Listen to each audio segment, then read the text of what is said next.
profondeurs je crie, des profondeurs je pleure, des profondeurs je crie de joie, il est Seigneur, des profondeurs je crie,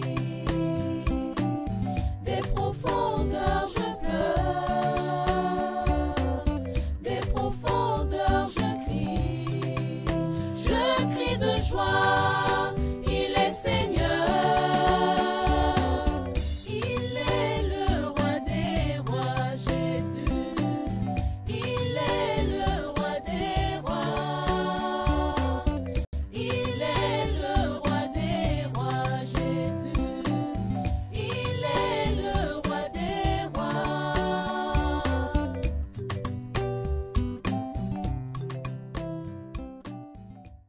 Que le Seigneur vous soit favorable encore. Est-ce que nous sommes dans la joie? Ceux-là qui sont derrière, êtes-vous dans la joie? Ok. Nous aussi, nous sommes dans la joie parce que le Maître nous a donné le souffle de vie. Le souffle, c'est la chose la plus importante pour nous.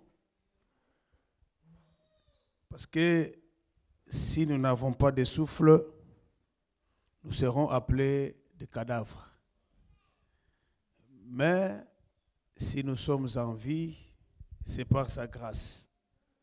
Il a permis que toi et moi nous soyons en vie, ce qu'il veut de nous, que nous soyons dans sa présence maintenant. Nous allons passer encore un moment favorable, un moment merveilleux avec le Seigneur.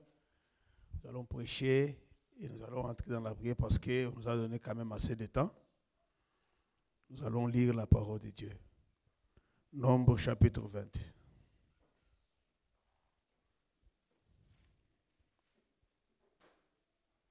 Nombre chapitre 20.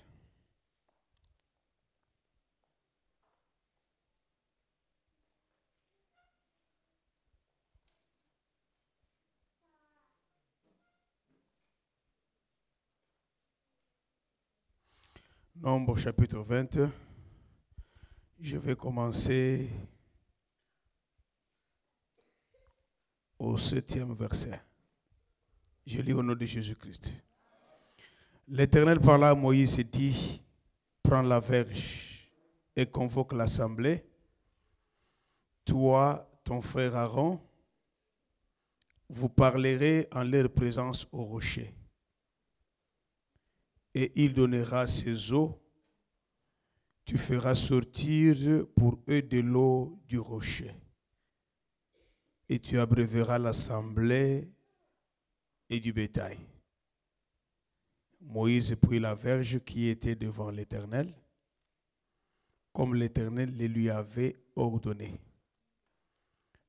Moïse et Aaron convoquèrent l'assemblée en face du rocher. Et Moïse leur dit, écoutez donc, rebelles, est-ce de ce rocher que nous vous ferons sortir de l'eau? Puis Moïse leva la main et frappa 2 fois le rocher avec la verge. Il sortit de l'eau en abondance. L'assemblée but et le bétail aussi. L'Éternel dit à Moïse, parce que vous n'avez pas cru en moi pour me sanctifier aux yeux des enfants d'Israël, vous ne ferez point entrer cette assemblée dans le pays que je lui donne. Amen. Luc chapitre 13. Luc chapitre 13, verset 10e, Dieu 200. Jésus enseignait dans une synagogue le jour du sabbat. Et voici, il y avait là une femme possédée d'un esprit qui la rendait infirme depuis 18 ans. Elle était courbée, elle ne pouvait aucunement se redresser. Lorsqu'il vit Jésus, lui adressa la parole et lui dit, « Femme, tu es délivré de ton infirmité. Et il lui imposa les mains. À l'instant, elle se redressa. Elle glorifia Dieu. Mais les chefs de la synagogue, indignés de ce que Jésus avait opéré cette guérison, un jour du sabbat, il dit à la foule, il y a 6 jours pour travailler. Venez donc vous faire guérir ces jours-là, non pas les jours du sabbat. Que le Seigneur vous bénisse. Père, je te remercie encore. C'est toi qui peux mettre ta parole sur ma bouche pour que ce peuple puisse l'écouter et la vivre. Je recommande ce moment sous ta grâce. Débute et termine avec nous. Au nom de Jésus-Christ. Amen. Je vous salue encore tous dans le nom précieux de Jésus. C'est le jeudi que nous avions parlé de notre thème intitulé « La trace du serpent sur les rochers ». Vous vous souvenez de ça? La trace du serpent sur les rochers, c'était les choses qui dépassaient l'entendement de Salomon.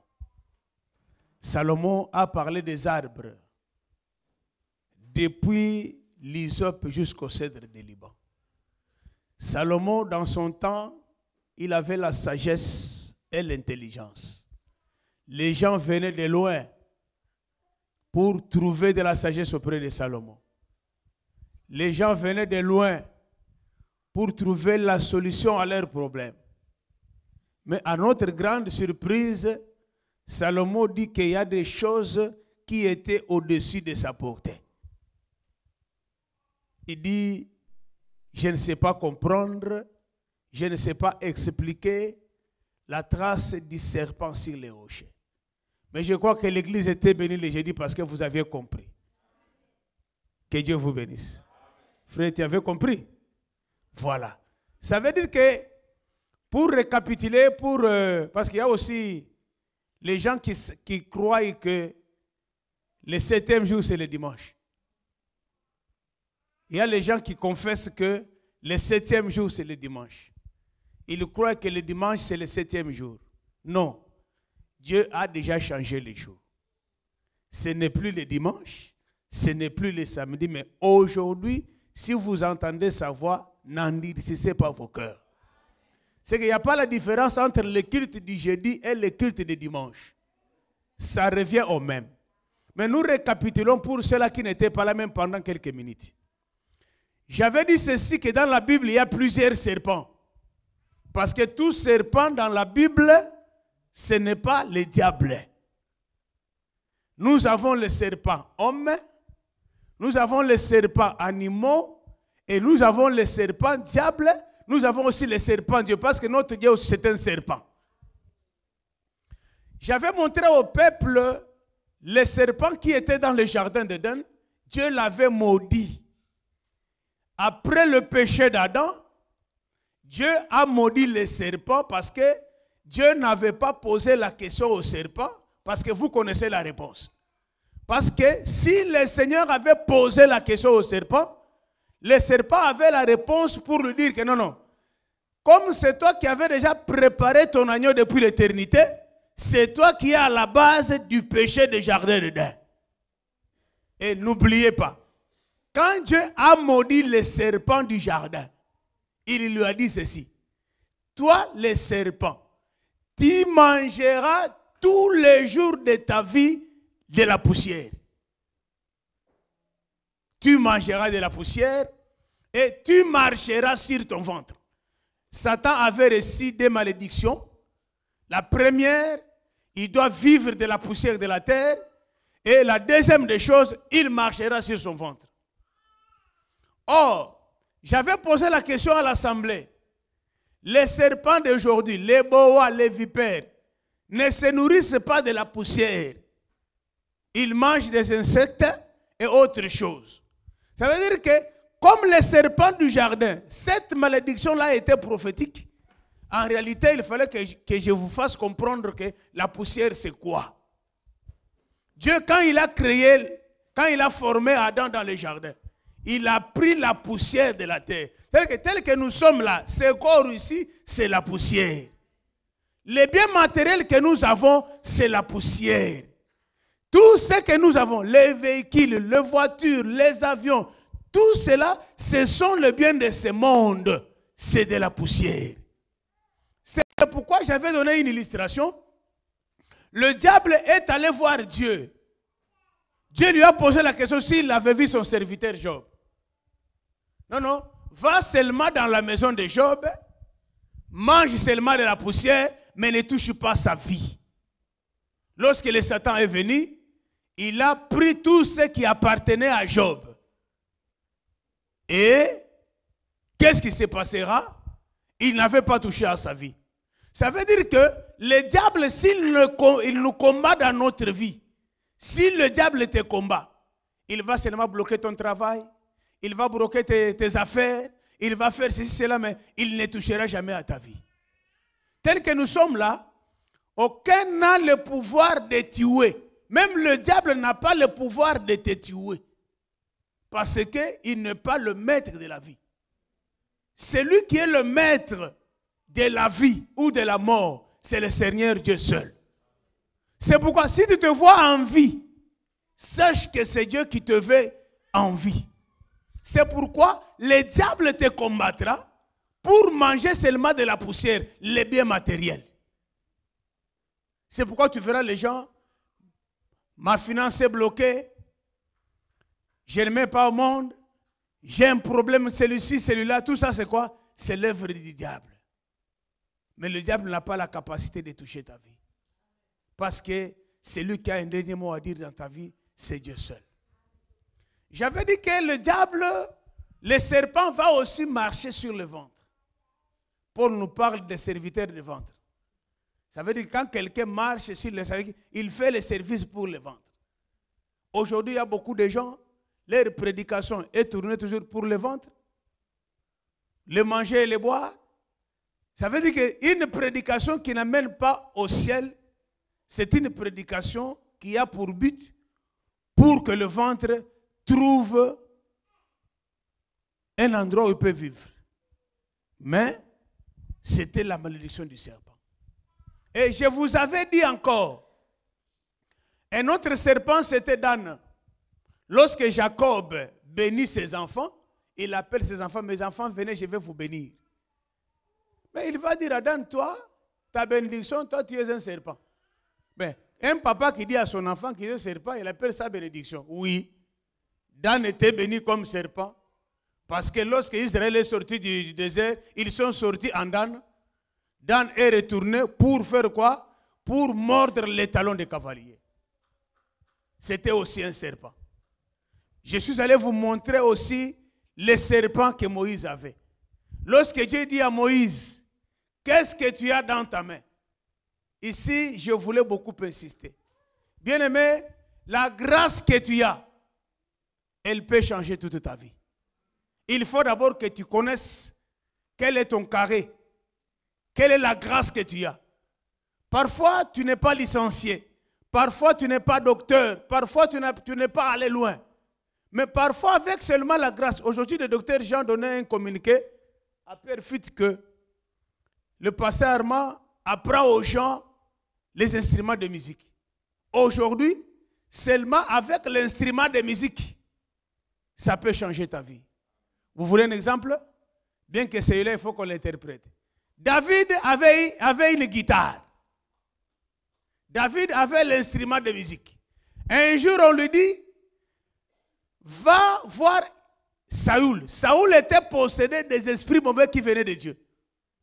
On invitera David pour aller chanter, afin que Saoul soit délivré. Mais avant que David ne puisse chanter, Saoul va d'abord lui faire le porteur d'armes. C'est qu'avant de chanter, il faut d'abord être le porteur d'armes de Saoul. C'est-à-dire que la grâce que Dieu peut te faire, les chansons, la prédication, tout ce que tu as comme grâce, Dieu peut faire que cette grâce-là fasse de grandes choses. Moïse, qu'est-ce que tu as dans ta main? Moïse minimisait les bâtons qu'il avait parfois. Non, Père, je n'ai que le bâton. Dieu le dit, prends ces bâtons-là, dépose-le par terre. Lorsque le bâton était dans la main de Moïse, était le bâton. Quand Moïse dépose le bâton par terre, ça devient le serpent. Depuis ce jour-là, Moïse avait compris que ce que j'ai dans ma main, ce n'est pas le bâton simple, mais c'est un serpent. C'est pourquoi, la première des choses, Moïse a expérimenté avec ce bâton, il a avalé tous les serpents des Égyptiens. C'est quoi? Les serpents, c'est l'enseignement. Les serpents, c'est l'évangile. Quand tu viens à Christ, chacun a ses serpents. Est-ce que nous sommes ensemble? Chacun tel que nous sommes là, il a ses serpents. Mais quand tu viens auprès du Seigneur, les serpents de Moïse, qui est le vrai enseignement, va d'abord avaler tous les petits enseignements que tu as. Shalom. Il avale tous les petits enseignements que tu as. Ça va entrer dans le ventre du serpent de Moïse. Et le serpent sera toujours affamé. Parce que tout ce jour ici, le serpent est en train d'avaler tous les petits serpents de Pharaon. Quelqu'un ne peut pas venir à l'église. Il veut qu'on fasse ce que lui veut. Non, non. Quand tu viens à l'église, la première des choses, l'enseignement de l'église est là pour avaler tout ce que tu as comme enseignement. C'est comme ça que cela a commencé. C'est que Moïse avait le serpent. Et ce serpent-là qui était en train de faire le miracle dans le désert, arrivait devant un rocher. Parce que Paul disait ceci, lorsque Israël marchait dans le désert, derrière eux, il y avait un rocher qui les suivait. Quand ils marchaient, derrière eux, il y avait un rocher. Les rochers qui marchent. Les rochers qui les poursuivent. Il dit ceci, que ces rochers-là étaient Christ. C'est pourquoi lorsqu'ils avaient soif, ils ont commencé à parler. Ils ont commencé à murmurer. Dieu dit à Moïse, Moïse ne t'en fais pas. Bien que vous êtes dans le désert, parce que dans le désert, c'est un lieu où le Seigneur fait beaucoup de miracles. C'est un lieu où il n'y a pas d'eau, où il n'y a pas de rivière, mais dans le désert, c'est un lieu miraculeux. Aujourd'hui, l'église, sur le plan doctrinal, l'église, nous sommes dans le désert. Un désert, c'est un lieu d'enseignement. Dieu leur dit ceci, je vous ai amené par les chemins du désert pour vous faire souffrir. Pour vous montrer que l'homme ne vivra pas de pain seulement. Moïse va amener le peuple du côté de quoi? Du rocher. Dieu dit à Moïse, Moïse, prends seulement la verge que tu as, frappe sur les rochers. Et les rochers sortira de l'eau. Est-ce que nous sommes ensemble? Par là, moi et toi, nous savons déjà que les rochers, les bâtons que Moïse avait, en réalité, ce n'était pas les bâtons, c'était les serpents. Les théologiens chercheront cela, il ne trouvera pas. Pourquoi? Parce qu'il est aveugle. C'est nous qui connaissons que, en réalité, c'était le serpent. Lorsqu'il a pris les bâtons, il a frappé sur les rochers s'est ouvert. Et à l'intérieur du rocher, il y avait de l'eau. Le peuple avait soif. Aujourd'hui, vous avez soif de quoi? Aujourd'hui, le peuple a soif de quoi? L'argent, tu en trouves. Le mariage, tu en as. Mais quand le rocher est frappé, ça sort l'eau. Or, l'eau, c'est la vie. Quand est-ce que les rochers étaient frappés? Parce que Paul dit ceci, ces rochers-là, c'était Christ. C'est que Christ s'était manifesté dans le désert sous forme d'un rocher. Il s'était manifesté sous forme d'un rocher. C'est lui qui suivait ce peuple. C'est pourquoi, tel que nous sommes ici, le conducteur, ce n'est pas le pasteur Armand. Mais le véritable, c'est le rocher qui est au milieu de nous. C'est le Seigneur Jésus. C'est la source là où nous puisons. C'est pourquoi vous allez comprendre que les jours que les rochers étaient frappés, l'eau était sortie. Les rochers frappés, c'est quoi? Les rochers frappés, en d'autres termes, c'était les rochers tués. Ici, on parle de la mort de Jésus-Christ à la croix de Golgotha. Bien-aimé, la mort de Jésus nous a amené la vie. La mort de Jésus nous a donné la vie éternelle. Parce que la Bible dit ceci, la prédication de la croix, c'est une folie pour ceux qui périssent, mais une puissance pour nous qui avons cru. Bien-aimé, la mort de Christ à la croix nous a amené le pardon des péchés. Mon frère, la plus grande des choses dans ta vie, il faut que tes péchés te soient pardonnés.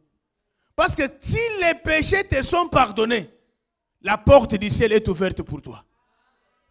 C'est pourquoi lorsque le rocher est frappé, il y a l'eau qui sort.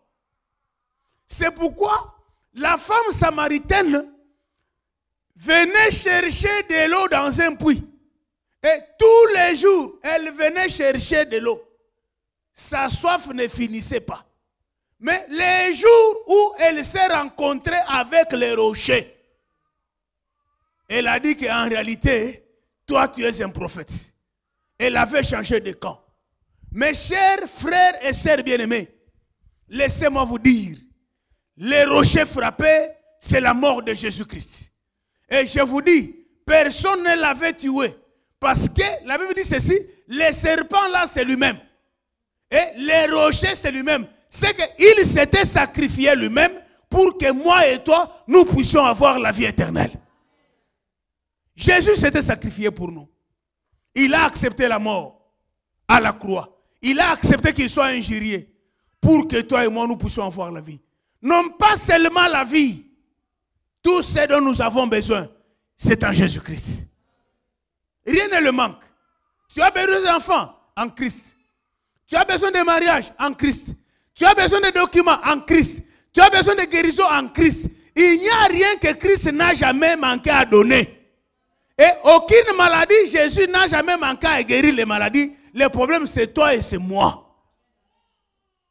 Mais après avoir bu de l'eau,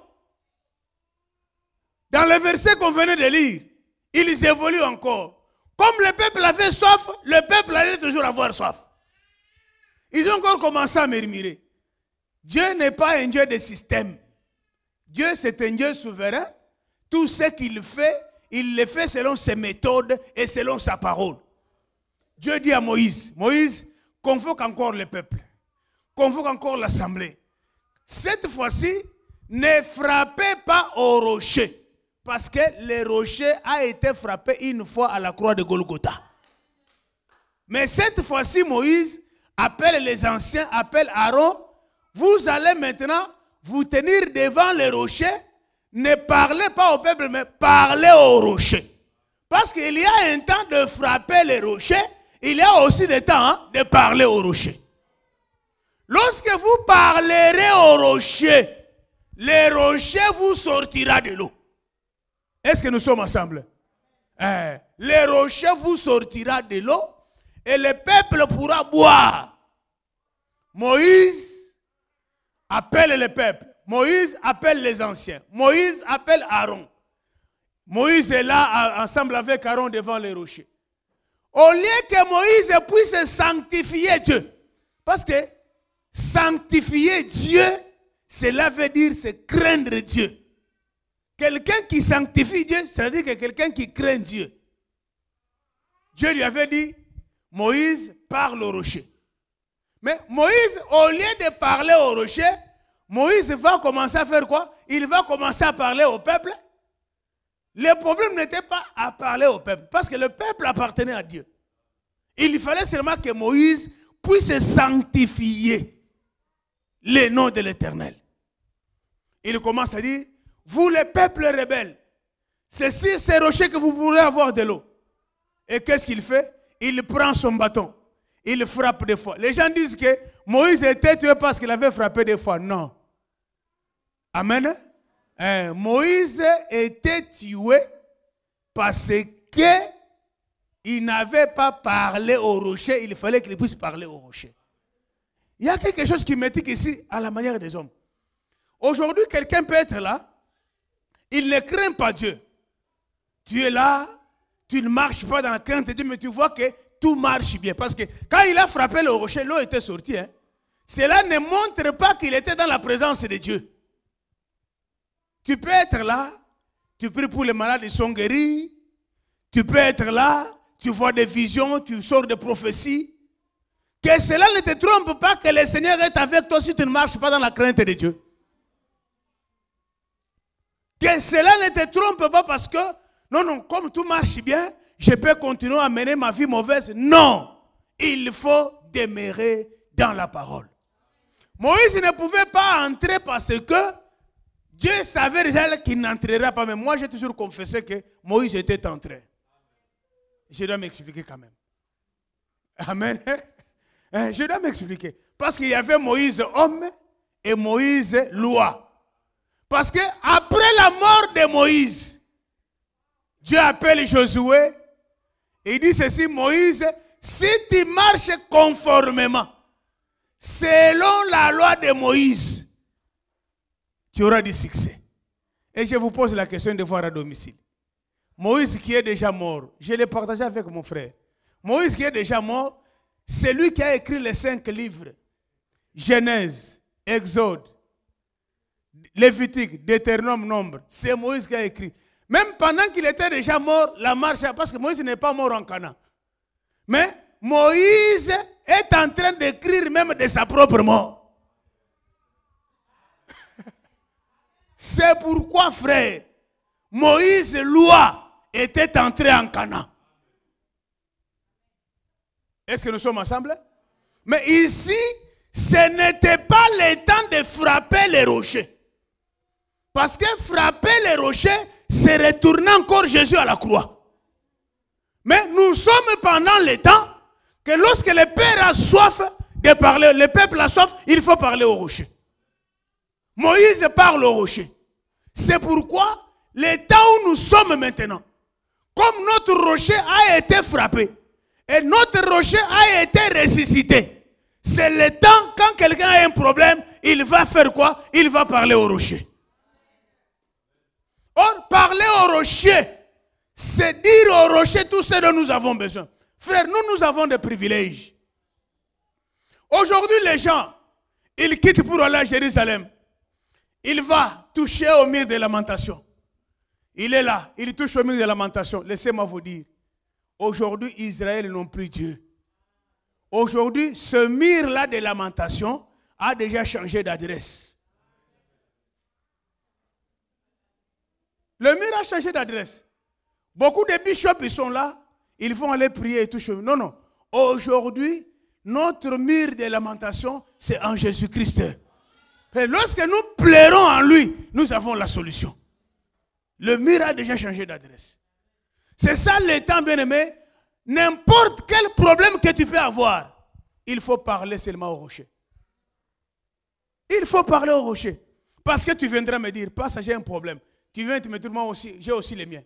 Qui me tourmente? Toi, tu pleures, tu trouves l'autre en train de pleurer. Dis-moi maintenant, qui va sauver qui va répondre qui? Est-ce que nous sommes ensemble? Mais n'oublions pas que nous avons un rocher.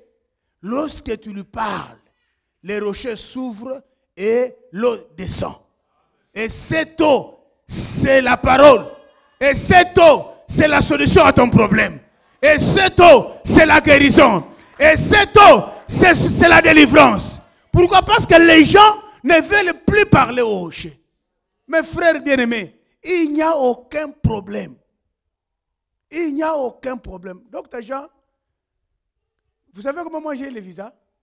Je n'ai pas eu l'invitation. J'ai dit, je vais appliquer le visa. Je suis en train d'internet, j'ai appliqué. J'ai déposé les documents à l'ambassade. J'ai dit, ça va. Même l'ambassade n'a pas la capacité de me donner le visa. Parce qu'en réalité, pour nous les Africains, on te donne le visa, venez, on sait que tu ne vas plus rentrer. On sait que tu ne vas plus rentrer. Et surtout, en Afrique du Sud, non, il ne va plus rentrer. J'ai déposé les documents à l'ambassade.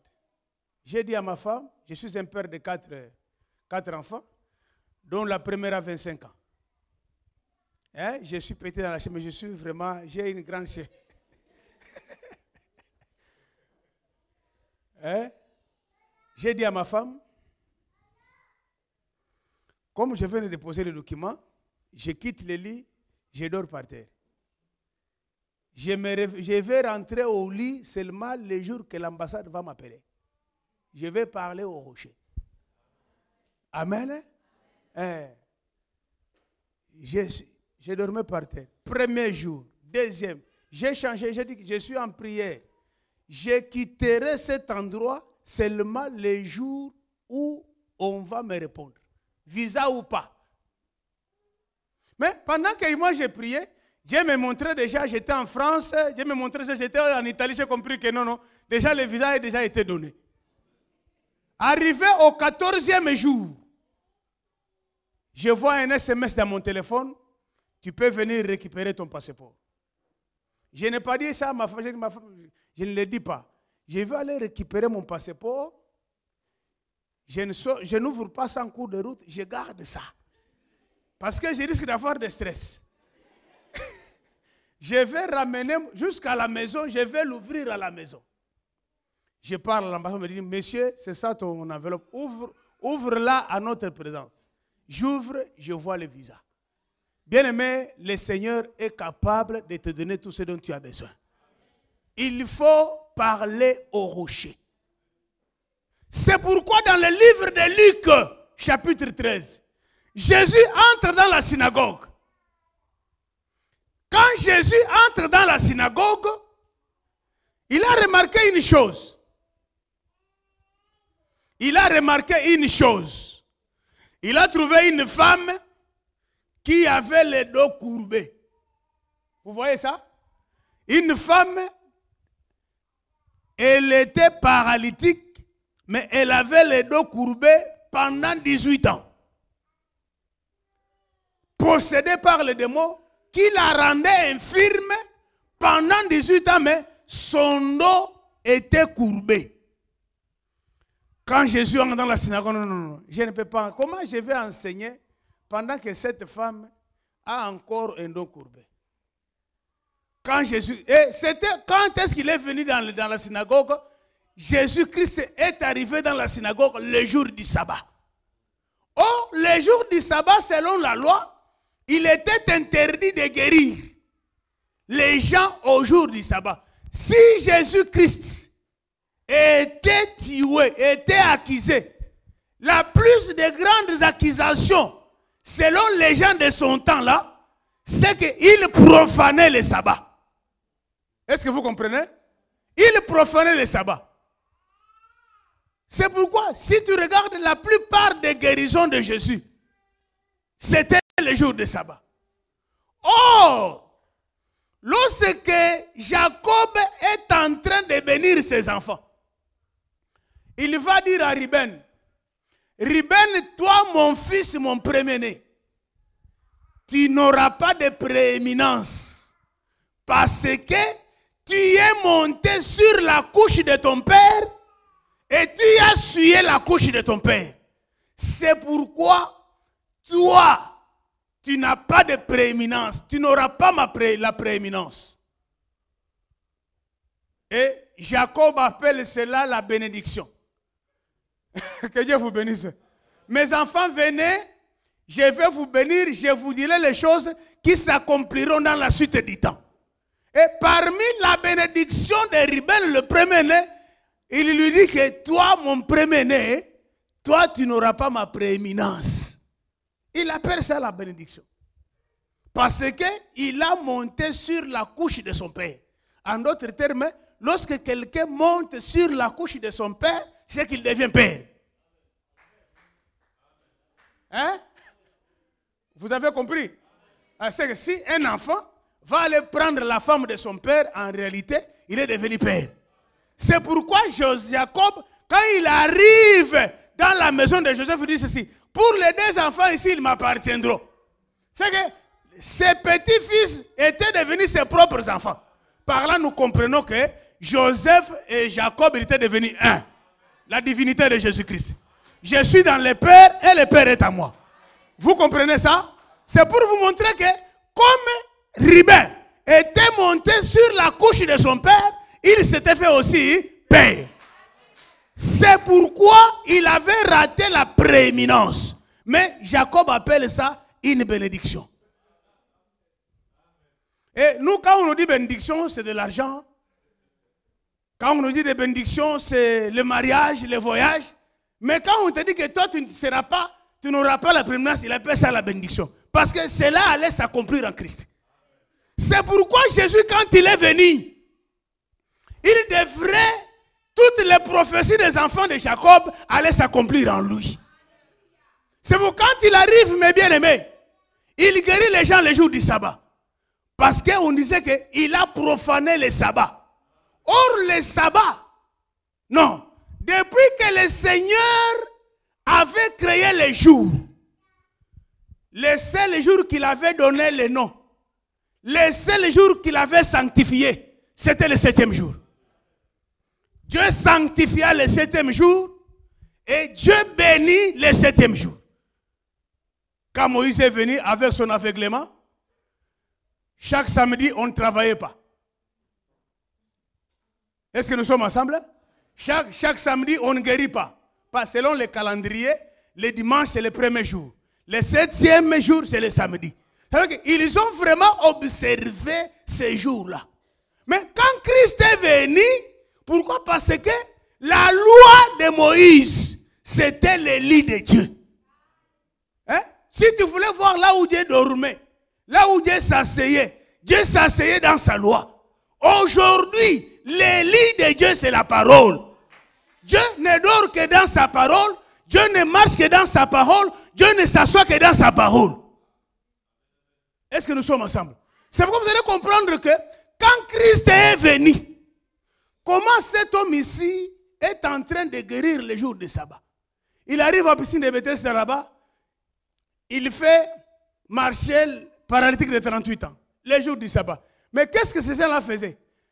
Pendant que la foule était contente, il y avait les gens qui étaient là, qui vérifiaient. Mais pourquoi elle a fait ça les jours de sabbat? C'est là qui était là, en train de vérifier les Écritures. C'est comme nous sommes là. Il y a quelqu'un qui n'est pas aussi venu pour être sauvé. Il est venu déjà là, non? Cette Écriture-là. Un jour, je prêchais dans l'église. J'écrivais, j'avais oublié S. Je vois un frère qui vient. Pasteur, là-bas, vous avez oublié S, frère. Est-ce que je vous prêche en français? Parce que lorsque nous parlons du sabbat, on ne le parle pas en français. Est-ce que je vous prêche en anglais? Ici, il ne s'agit pas de l'anglais. Ici, il s'agit que tu comprennes la parole du Seigneur. Si j'oublie S, je ne suis pas un professeur de grammaire. Mais comment, pasteur, tu as oublié S? Mais papa, ajoute alors S. Comme tu as ajouté S, d'office, Dieu est allé au ciel. Que le Seigneur vous bénisse. C'est pour lui que lorsque Jésus-Christ est venu, il était venu comme le maître des sabbats. Quand il y vient, il a fait la plupart de ses guérisons les jours du sabbat. Mais qu'est-ce qui se passe? Pour les Juifs, on a vu que cet homme ici, il a souillé les lits de son père. Il a souillé les lits de son papa. Cet homme ici mérite la mort. C'est parmi les accusations. Est-ce que nous sommes ensemble? Parmi les accusations, parce qu'il guérissait les jours du sabbat. Mais il est venu, il a trouvé une femme possédée depuis 18 ans. Les gens qu'il avait trouvés dans les synagogues, personne ne s'occupait de cette femme-là. 18 ans durant, cette femme-là vient, son dos courbé, cette femme-là vient, son dos courbé, que ce soit les chefs de synagogue, tout le monde ne prenait pas soin de cette femme-là. Et comme il se réunissait les jours de sabbat, il vient seulement, il lise la loi, il rentre. Il lise la loi, mais quand Jésus-Christ vient, non. Moi, venir dans une synagogue, voir une femme avec les dos courbés. Non, non. La première des choses, Jésus, qu'est-ce qu'il a fait? Jésus s'est approché auprès de la femme. Jésus a imposé les mains sur la femme. Et directement, la femme s'est relevée. Que Dieu vous bénisse. Quelque chose est caché là-bas. Amen. Quelque chose est caché. Mais vous voyez, la femme avait les dos courbés. C'est qu'en d'autres termes, elle est gardée sur la terre. Vous voyez? Parce que lorsque la personne a les dos courbés, elle ne peut jamais regarder le ciel, elle ne regarde par terre. Et quand Jésus vient dans cette église-là, il va leur montrer, non, non, la terre passera. Il faut relever la femme qu'elle voit le ciel. C'est pourquoi si vous êtes ressuscité avec lui, il faut que votre dos soit redressé, que vous puissiez regarder au ciel. Les dos courbés, regarder par terre, ça veut dire quoi? Il y a des églises aujourd'hui, leur enseignement est toujours terrestre. C'est ça l'infirmité du dos courbé. On prend seulement le mariage, le voyage, l'argent, tout cela, c'est la terre. Voyez-vous ça? Mais quand Jésus passe, parce que les documents, ça passera. Hein? Les mariages, ça passera. Hein? Tout cela, c'est la terre.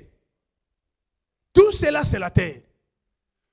Tout cela, c'est la terre. C'est pour quand la parole vient, lorsque le rocher est frappé, c'est pour redresser ceux qui ont les dos courbés. C'est pourquoi Jésus est allé chez Lazare. Jésus a trouvé que Marie avait aussi les dos courbés. Là, vous comprenez? Marie avait les dos courbés. Ça veut dire que Marie s'étouffait toujours pour les biens de ce monde. C'est pourquoi je dis non, non, non. Marthe, mais Marie n'avait pas de courbés. Marthe avait les dos courbés. Jésus dit ceci. Marie a choisi un bon endroit où personne ne peut jamais le ravir. Bien aimé, les choses de ce monde, c'est vanité de vanité. Jésus va relever la personne qui avait les dos courbés pendant longtemps. Si tu prieras pour que j'aie ceci, pour que j'aie cela, laissez-moi te dire que jusqu'à présent, tu as les dos courbés. Il faut te redresser. Ma sœur, tu m'entends bien? Il faut te redresser. Tu n'es pas la première personne à être riche sur la terre. Et la richesse même que Dieu compte. Parce qu'Abraham avait des serviteurs. Abraham avait des servantes. Abraham avait des animaux. Mais Dieu lui dit, Abraham, je te bénirai. Par là, je comprends que être béni, ce n'est pas avoir toutes ces choses-là. Est-ce que nous sommes ensemble? Être béni, c'est avoir Isaac. Parce que Abraham avait tout. Parce que, comme il n'avait pas l'héritier, imagine-toi, tu as des biens. Un homme est appelé homme lorsqu'on voit sa descendance. Tu as beaucoup de biens, tu as des milliards, tu as des millions. Mais après ta mort, qui sera l'héritier de tes biens? C'est pourquoi Abraham dit à Dieu, Seigneur, je m'en vais sans enfant. Eliezer de Damas sera mon héritier. Dieu dit non, ce n'est pas Eliezer. Mais celui qui sera ton héritier, c'est celui qui sortira de tes entrailles. Isaac est venu comme héritier, mais Isaac aussi est mort. Parce que les animaux, les bœufs, tout ce qu'Abraham avait été déjà mort, non? Hein? Mais la prophétie devrait s'accomplir. Or, le véritable Abraham, c'est Dieu lui-même. Et son fils héritier, c'est le Seigneur Jésus-Christ.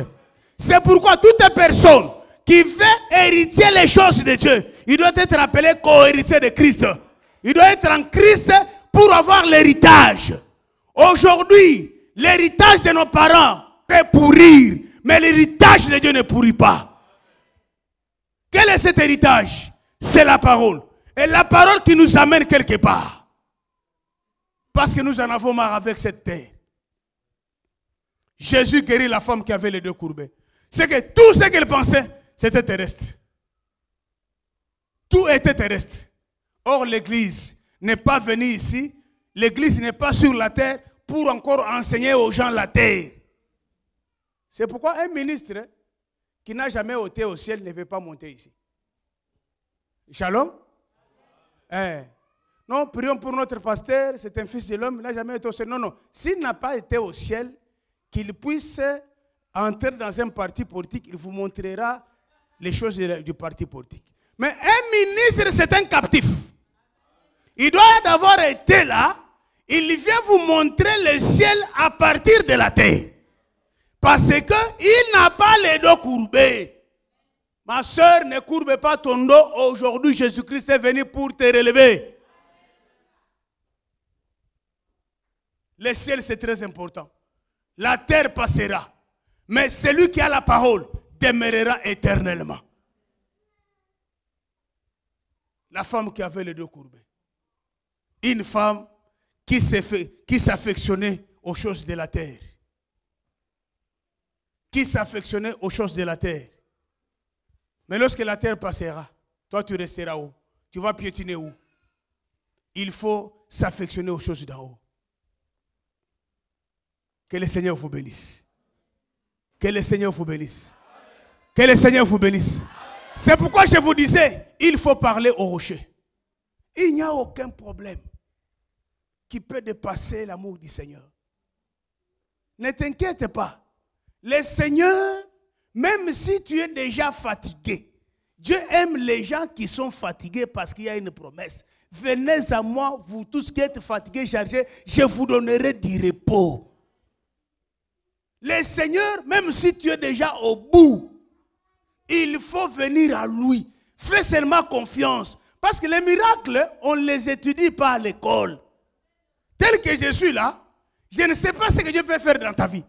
Parce que les miracles, on ne les prépare pas. Les miracles, c'est quelque chose qui sort de l'ordinaire, qu'on ne connaissait pas. La chose extra qui dépasse les entendements.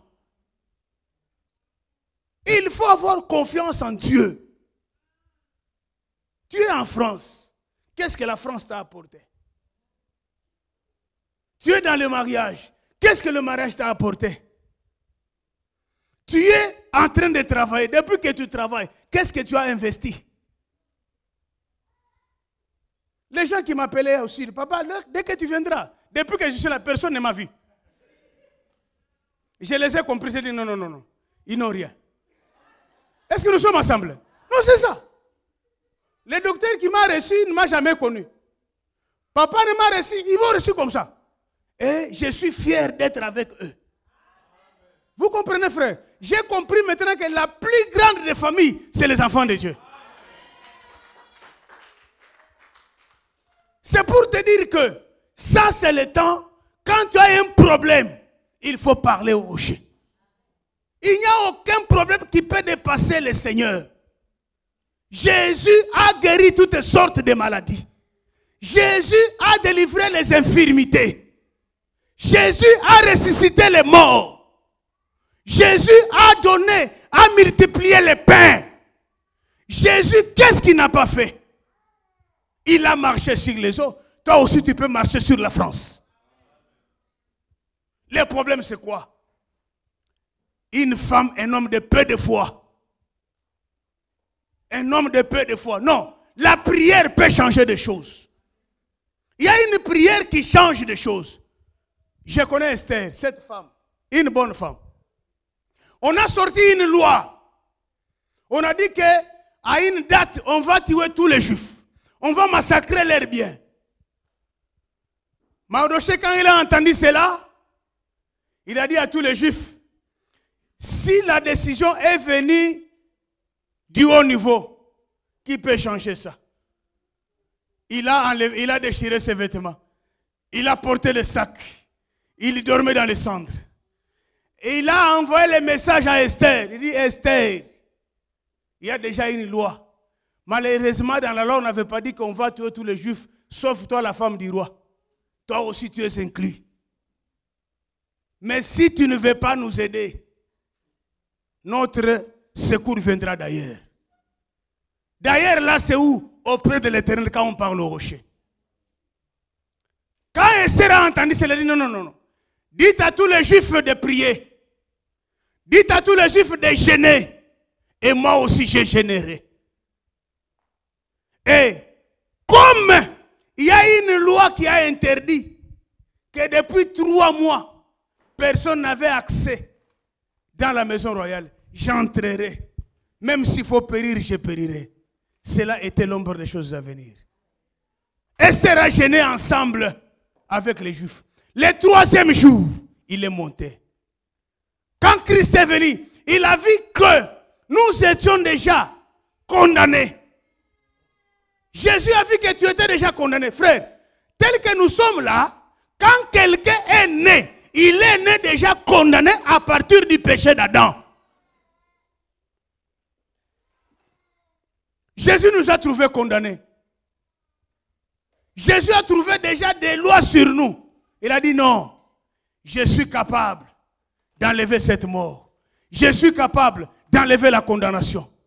C'est pourquoi il a accepté de jeûner 3 jours. Ici, c'était le jeûne de la mort. 1er jour, 2e jour, 3e jour. Quand il est monté, la Bible dit ceci. Dieu a changé la décision. Et aujourd'hui, là où il y avait la mort, nous avons la vie.